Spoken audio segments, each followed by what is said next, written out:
Bom dia, meus amados irmãos, a graça e a paz do Senhor Jesus, louvado seja sempre o nome do Senhor. O Senhor, o nosso Deus, é um Deus de grandes obras, Deus é um Deus de obras maravilhosas. E os salmistas constantemente estão lembrando isso, lembrando que Deus tem que ser adorado por tudo que Ele faz, também por tudo que Ele é. E louvar a Deus pelas grandes obras é mostrar estar atento a estas obras do Senhor. O Salmo 111 louva ao Senhor por quem Ele é e pelas obras que Ele realiza. E ele começa dizendo: aleluia, de todo o coração renderei graças ao Senhor, na companhia dos justos e na assembleia. O salmista está louvando a Deus de todo o seu coração. Esse é o primeiro ponto importante. Ele não está ali apenas porque deve estar ali. Deus foi quem ordenou o culto. E desde Adão, nós encontramos Deus ensinando como adorá-lo. Tanto que Abel e Caim oferecem um culto ao Senhor, mas Deus indica claramente como ele queria ser adorado. Abel ofereceu um cordeiro de coração e com muita dedicação, fazendo tudo da melhor forma possível. Deus se agradou tanto do cordeiro quanto da dedicação do coração de Abel, sinalizando que o culto não é só um momento qualquer ou uma forma de estar obrigatoriamente diante de Deus.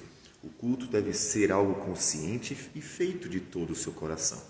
Lá à frente, Deus diz para Israel que eles deveriam amar o Senhor de todo o coração, de toda a sua alma, de toda a sua força.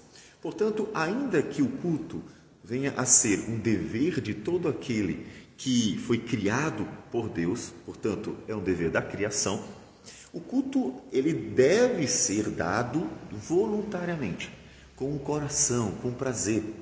De todo o coração renderei graça ao Senhor. E não poderia ser diferente, porque, na verdade, quando nós nos achegamos diante de Deus, nós temos razões para isso também. Você tem o fato de que acordou hoje, por exemplo, Deus guardou você à noite e preservou você até amanhã, e você está vivo, e você tem a comida, e você tem o trabalho, e assim por diante, de forma que olhar para a sua própria vida dará a você N razões para louvar o Senhor. É verdade que você dirá também: mas pastor, eu tenho tantas lutas, problemas, angústias. Você não é o único. Temos muitas lutas, angústias e tribulações nesta vida, porque nós vivemos num mundo que ainda jaz no maligno e que o pecado contaminou. Todavia, mesmo diante de tantas lutas e angústias, você pode refletir no fato de que, apesar de todo o mal, você estar ali, podendo desfrutar de momentos para agradecer pela preservação e o cuidado de Deus. Observe que uma vez que o mundo jaz no maligno e que o pecado corrompeu todas as coisas, você poderia estar numa situação muito pior. Você poderia estar sofrendo um caos completo. Todavia, você tem coisas boas, bênçãos divinas sobre a sua vida. Apesar de tudo de ruim que possa acontecer neste mundo, Deus tem cuidado de você. E você deve, portanto, agradecer ao Senhor por tudo que Deus tem feito na sua vida. De todo o coração renderei graças ao Senhor. Não pode ser diferente. Nunca agradeça da boca para fora. Nunca diga apenas obrigado. Diga sempre com o coração realmente consciente de tudo aquilo que Deus tem feito por você. Senhor, obrigado. Obrigado até pela correção. Porque lembre-se que, como Hebreus 12 nos diz, até a correção, ela vem de um pai. Que pai não corrige seu filho? E não faz isso por amor, para que o filho possa ser conduzido no bom caminho, no caminho do Senhor. Assim Deus nos trata como pai. Portanto, todo o tratar de Deus para conosco é um tratar abençoador.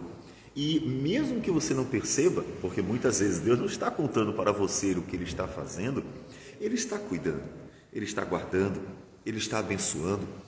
Jesus disse que Deus é tão bom, mas tão bom, que Ele cuida até dos ingratos e maus. Deus cuida dos ingratos e maus, daqueles que o desprezam, daqueles que não estão nem aí para nada, daqueles que acham que são suas mãos que lhes dão a vitória.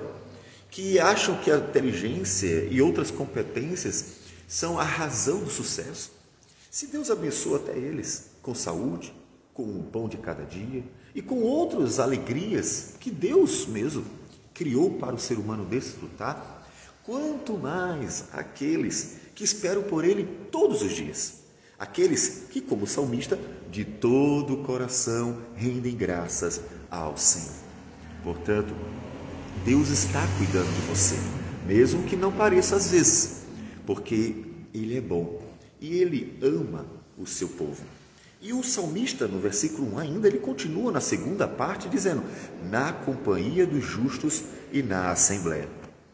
O salmista, ele está dentro da família da aliança. O salmista está dentro do corpo de Cristo. O salmista está dentro do povo do Senhor. Ele está vivenciando as bênçãos de Deus dentro deste corpo. E isso é importantíssimo, porque o Senhor Jesus ama aquela que ele chama de noiva. Ele morreu pela noiva. Efésios capítulo 5, versículo 25 diz que ele ama a igreja que chama de noiva. Portanto, estar no meio dela, de fato, relacionando-se, como nos diz Atos capítulo 2, 42, a comunhão dos santos, vivenciando o que é ser igreja, não um prédio como este aqui, mas o ser igreja, povo de Deus, que a Escritura em 1 Pedro capítulo 2, versículo 5, chama de pedras que vivem, que constroem, formam, que se levantam como templo do Espírito, ou casa espiritual, para sacrifícios de louvor ao Senhor. Ou seja, o lugar onde Deus de fato habita, no seu povo. Estar no meio deste povo é desfrutar das bênçãos de Deus, porque é no meio deste povo que Deus está derramando bênçãos especiais. A bênção da oração, a bênção da pregação, a meditação na palavra, a bênção dos sacramentos, o batismo, a ceia, a bênção da própria comunhão, na qual nós devemos também ser edificados, fortalecidos, exortados, conduzidos, confrontados e assim por diante. Essas bênçãos especiais de Deus são dadas graciosamente por Deus a este povo.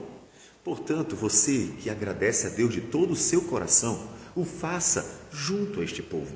Como o salmista diz, na companhia dos justos e na assembleia. Não se afaste dele. Hebreus chega a dizer que tenham cuidado para ninguém se afastar dessa graça, para que ninguém deixe de congregar, para que ninguém se afaste por N razões. Pode ser por um aborrecimento, uma frustração, ou mesmo por a dureza do coração em algum momento da vida. Antes, venha e esteja junto ao povo do Senhor. Mas lembre-se, não só um momento da vida, faça isso parte da sua vida inteira. A igreja deve ser a sua família, porque com esta que você viverá eternamente. Pensou nisso já? Eternamente louvando a Deus. Com quem? Com aqueles que Deus amou e chama de Igreja de Jesus. Aqueles que talvez você diga, deixa para lá. Aí você olha na eternidade e diz assim, exatamente esses que eu vou estar, com quem vou estar eternamente.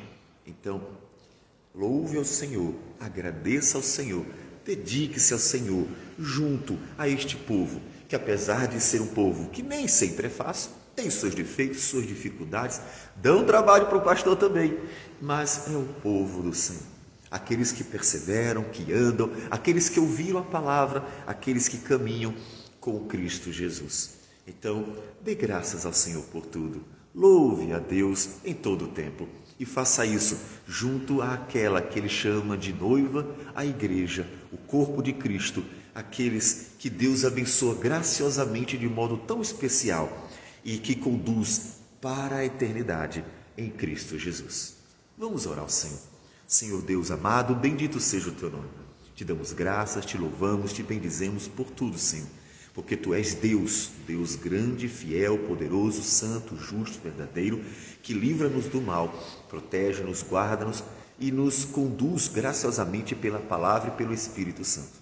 Que o Senhor retire de nosso coração sempre uma expressão de gratidão.